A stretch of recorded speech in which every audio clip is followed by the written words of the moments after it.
తెలంగాణలో ప్రజా పంపిణీ వ్యవస్థను మరింత పారదర్శకంగా అర్హులకే సంక్షేమ పథకాల ప్రయోజనాలు అందేలా ప్రభుత్వం చేపట్టిన రేషన్ కార్డుల ప్రక్షాళన కార్యక్రమం 2025లో భారీ స్థాయిలో కొనసాగింది. కేంద్ర ప్రభుత్వం పార్లమెంట్లో వెల్లడించిన వివరాల ప్రకారం 2025 సంవత్సరంలో రాష్ట్రంలో 1,04,947 రేషన్ కార్డులను తొలగించారు. గత 3 సంవత్సరాల్లో తొలగించిన మొత్తం కార్డుల కంటే ఇది 147% ఎక్కువగా ఉండడం గమనార్హం.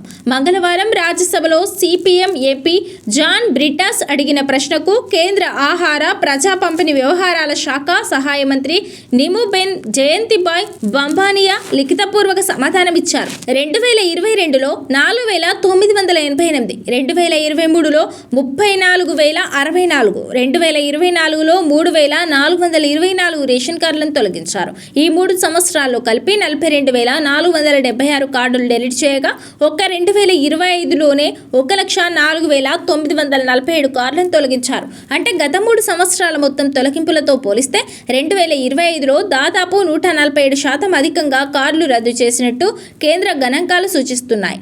అనర్హులు, డూప్లికేట్ కార్డులు, మరణించిన వారి పేర్లతో కొనసాగుతున్న కార్డులు, ఇతర రాష్ట్రాలకు వలస వెళ్లిన కుటుంబాలు, ఆధార్ అనుసంధానం, ఈకేవైసీ ప్రక్రియలో గుర్తించిన అక్రమాలను దృష్టిలో ఉంచుకొని ఈ ప్రక్షాళన చేపట్టినట్లు అధికారులు పేర్కొంటున్నారు. దీనివల్ల అర్హులైన పేద కుటుంబాలకు ప్రభుత్వం సంక్షేమ పథకాల ప్రయోజనాలు మరింత సమర్థవంతంగా చేరే అవకాశం ఉందని భావిస్తున్నారు. మరోవైపు రాష్ట్ర ప్రభుత్వం అర్హులైన కుటుంబాలకు కొత్త రేషన్ కార్డుల జారీ కార్యక్రమాన్ని కూడా కొనసాగిస్తోంది. ఇటీవల పెద్ద సంఖ్యలో కొత్త దరఖాస్తులను పరిశీలించి అర్హులైన కుటుంబాలకు కొత్త కార్డులను మంజూరు చేసింది.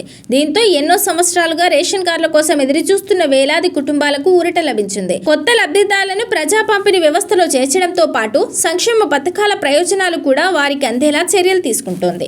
రేషన్ పంపిణీ వ్యవస్థను మరింత ఆధునీకరించేందుకు స్మార్ట్ రేషన్ కార్డుల జారీకి ప్రభుత్వం సన్నాహాలు చేస్తోంది. ఆధునిక భద్రతా ప్రమాణాలు, డిజిటల్ ధృవీకరణ అంశాలను దృష్టిలో పెట్టుకొని స్మార్ట్ కార్డులను అందుబాటులోకి తీసుకురావాలని లక్ష్యంగా పెట్టుకుంది.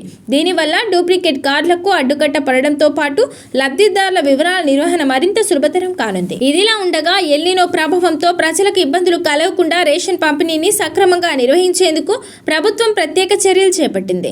ఆగస్టు, సెప్టెంబర్, అక్టోబర్ నెలలకు సంబంధించిన 3 నెలల బియ్యాన్ని ఒకేసారి పంపిణీ చేస్తోంది. దీంతో లబ్ధిదారులు ఒకేసారి 3 నెలల కోటా బియ్యాన్ని పొందొచ్చు.